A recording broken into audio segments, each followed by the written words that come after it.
Okay, it says, okay. So just start. Good morning. Hopefully you are still there this morning and with me. If you are there and you can see me at this point in time, please drop something in the chat box and say, thank you. Hi, Jen. Sorry about all the things. Technology is not my forte, but here we are, and I thank you for coming, and sorry for the delay on this. We are going to be working on a kitten block today, so for all of you that are cat lovers out there, this should be a fun one for you. And again, you can get the pattern on thequiltshow.com under Learn, Dee Saturday Sampler, and Documents and Patterns. So hopefully you can find that, and maybe Kristen will put a link to make it real easy for you this morning while we're on. So I want to, I didn't, usually I'm pretty good at observing things, and I at first, when I've used this block before, it's been a long time, it's an oldie, I didn't notice that they look like the faces of kittens. And so I was surprised when I went looking for it and I saw that the title was Kitten Star. So pretty fun. Let me drop you down. We'll look at this for just a second.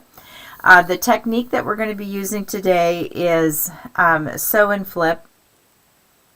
And we're going to do really all of it. And right here, there's a number of different ways to work and make a square and a square. But today we're going to use sew and flip.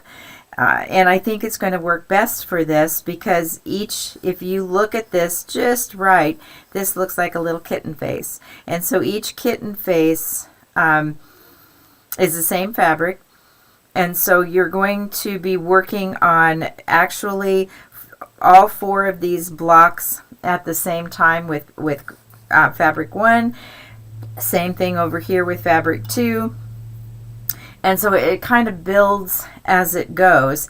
And this, I think, can be, as I've taught classes and stuff, this can be a really good way for people to get accuracy in this block. So let me show you. I'm going to put the pattern aside for a moment, and let me show you the first row that I finished. And you can see that we have, the partial of 2 of the faces on that. So that's the top part of that block. Then I've got, this section done, and I've got, 3 of the corners of the square and a square, and I want to finish that square and a square. So this bottom one here will go in like that.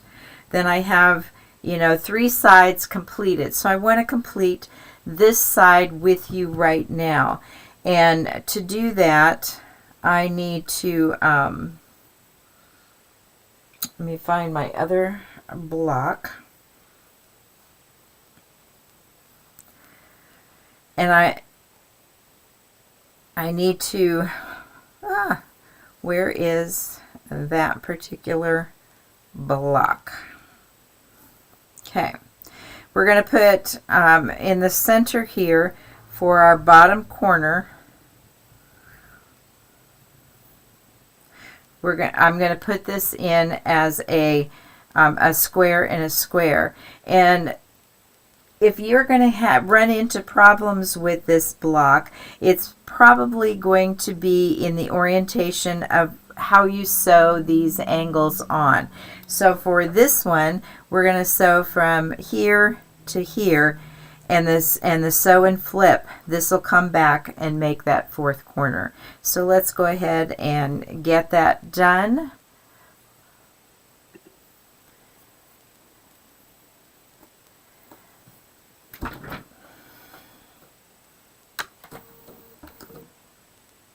All right, and as always, instead of marking this, I'm using my Sew Steady mat. I think they have a mat similar in the Quilt Show store, or you can get this from Sew Steady. And I love this particular mat because it has saved me hours of marking. So I like it. I'm glad somebody came out with it. All right, so let's go back to here, and now I have my fourth side on. I am going to cut this away at 1/4 of an inch. You can do this with a ruler and your rotary cutter. I'm just going to quickly do it with the scissors today. And I want to press that. Always set your seams if you can remember to do that. It just makes the pressing and the block a little flatter as you're working with it. So now I've got that in, and now I want to put the other piece here. So I have my middle row completed, so I'm going to do this sew and flip, and this is probably more so than here, but you want this angle to be this way. So I'm going to turn that right sides together, and I want to make sure that I sew from this top left corner to this bottom right, so that when this is flipped back, I have the orientation of that correct. So let's take that to the camera.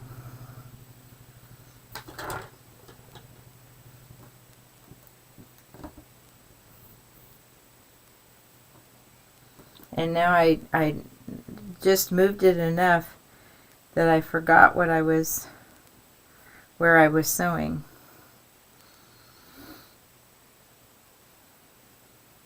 All right.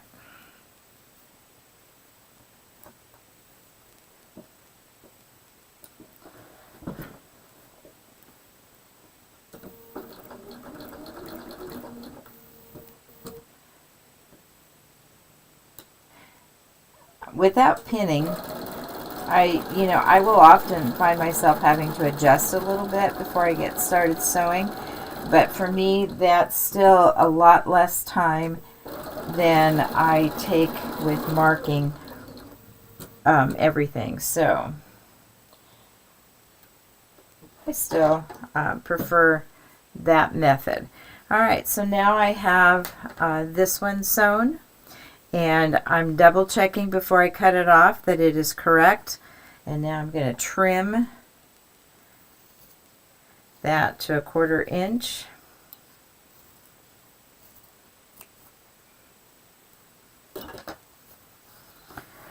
Press.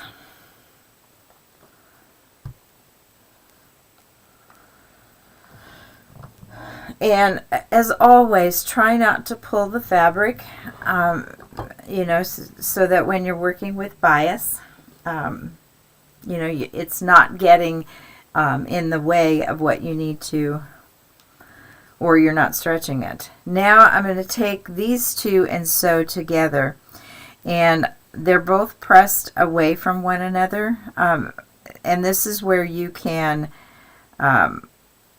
but what you want to do, this is where you can pressure your seams a different way, but right now I'm just going to leave it as it is. That's pretty much what I've done. You can press the seam open after you've sewn it, or leave it as it is. So I've lined that up. I'm going to take my pin, and I'm going to run it right along that seam line and make sure that it's in the seam line on the other side. Do that pressing, and line this up and sew these two together because I really want them to meet. So I'm going to take that extra little bit of time.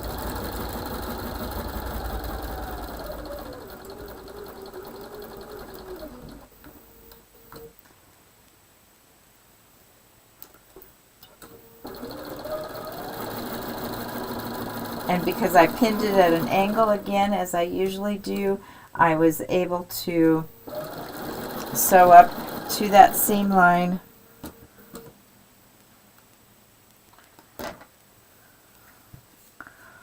Alright, so now I set my seam.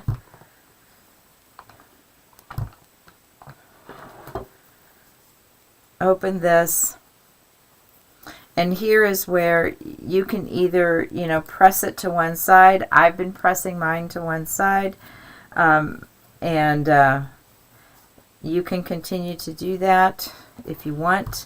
Or you can open your seams if you feel more comfortable with that.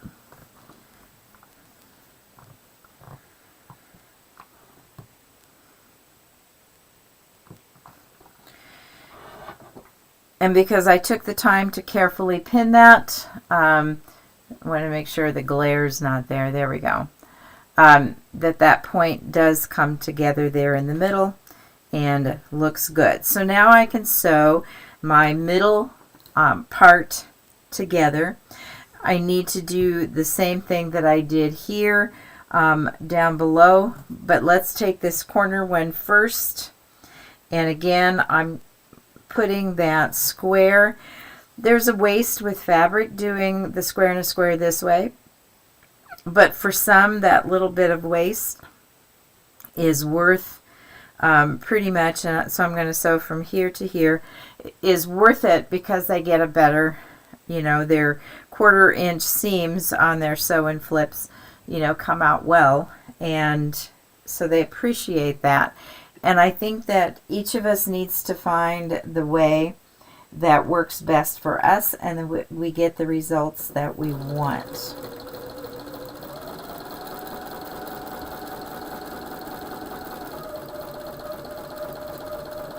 I don't know if on camera with this fabric that you can see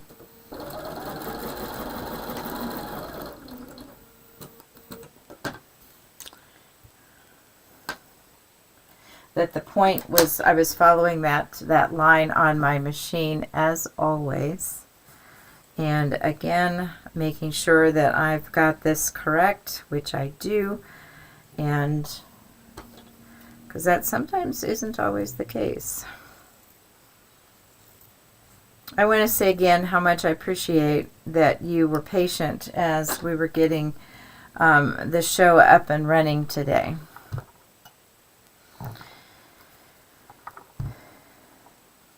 Slide that along.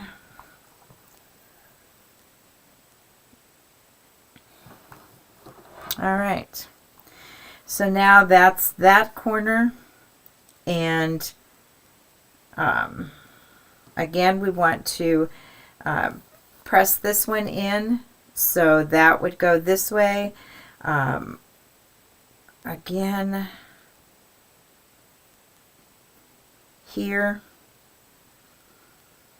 I want it, but before I sew that, I want to check the chat box and see if there's any questions. What way is there to sew a flipped corner? Well, a square and a square, you can, you would cut it wouldn't be a sew and flip. Another way to do sew and flip. It's just another way to make this block and do these corners. You can have your square, and you would sew,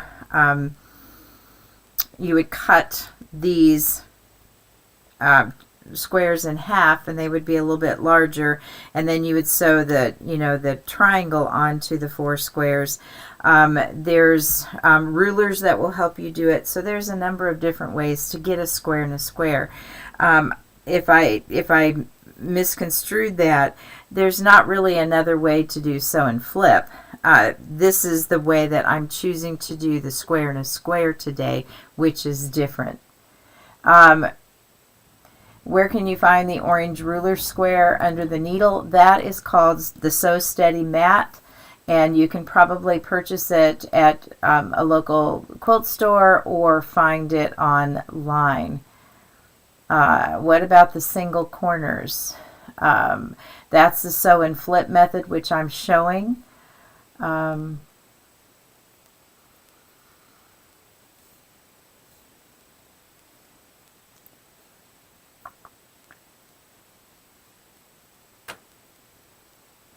Okay, Kristen put up the orange sewing surface is a grid ruler by So Steady, and so there's there's information there. All right.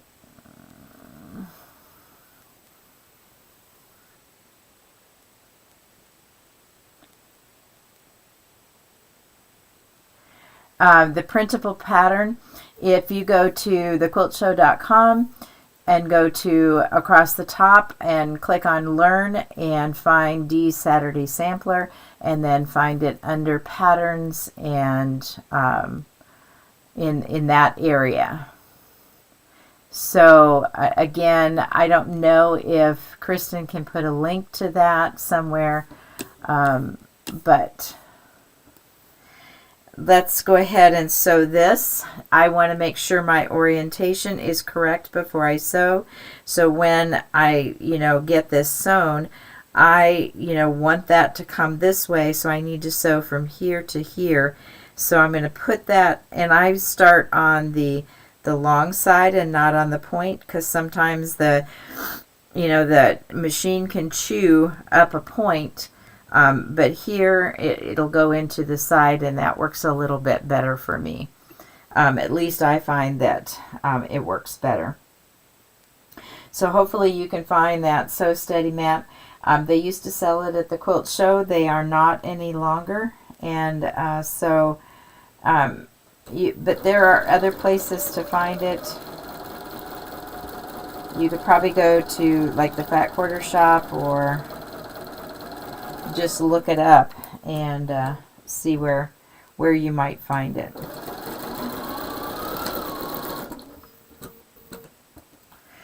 But I continue to use it because it works so well for me and makes not having to cut. All right, so I've got that correct. I want to trim. Let me take you over here. I want to trim that off.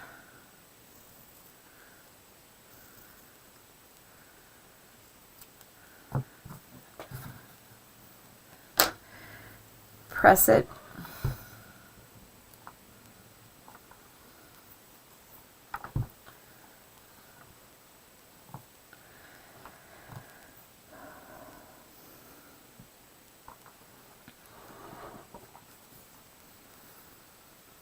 And again, I'm going to show you this one simply because for me it's very important to line these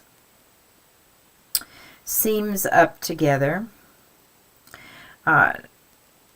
because if they're not well lined as you're sewing it, you're going to find that it really stands out, and you notice you really do notice that they're not lined up, and it's pretty noticeable. So I take the time to really make sure that that is in that seam line. I've got it pressed, and now I can sew that and hopefully get a good result at the end.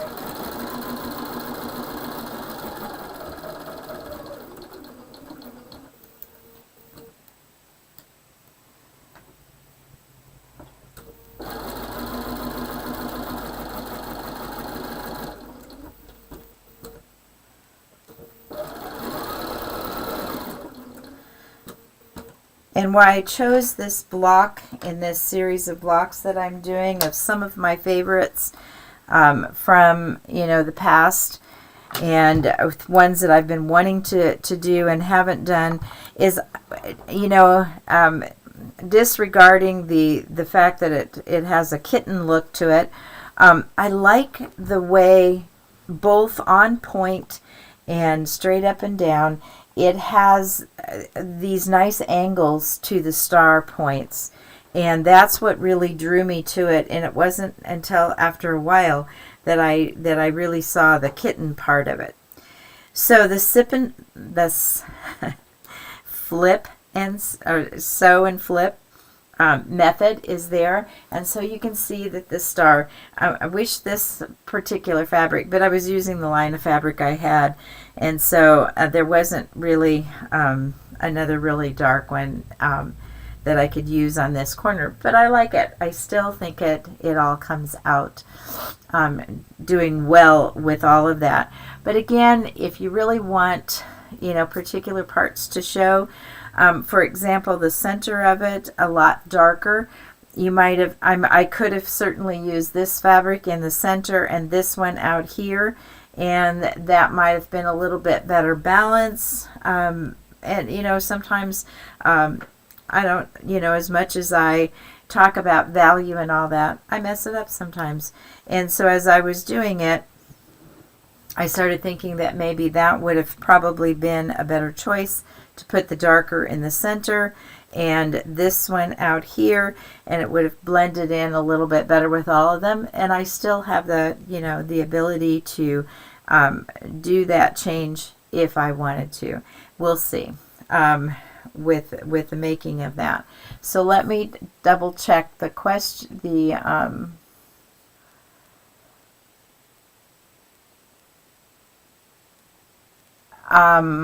can you use it if you don't have a table attachment?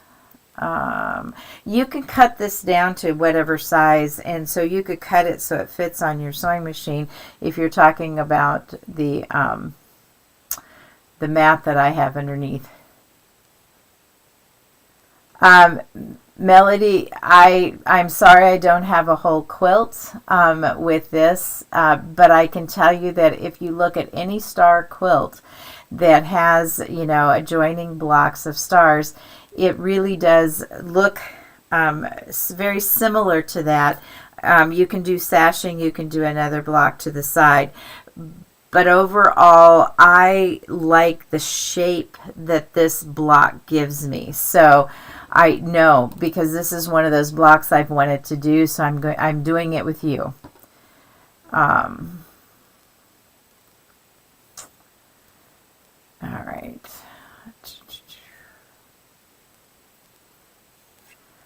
Yeah, I think that was all the questions that were there. And again, thank you for being so patient this morning with a very slow start getting everything up.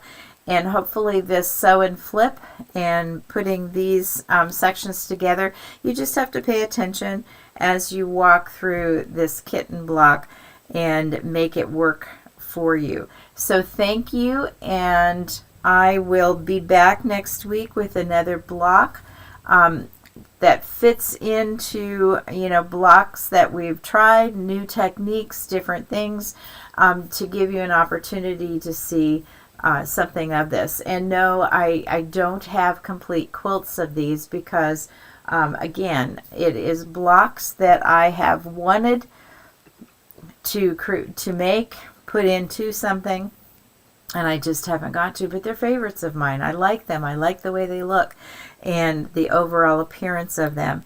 And I don't know if you can find a quilt in some place on the internet that has a whole quilt of it, but it might be worth looking for it if you desire that. So I will see you next week. Have a wonderful rest of your holiday weekend, and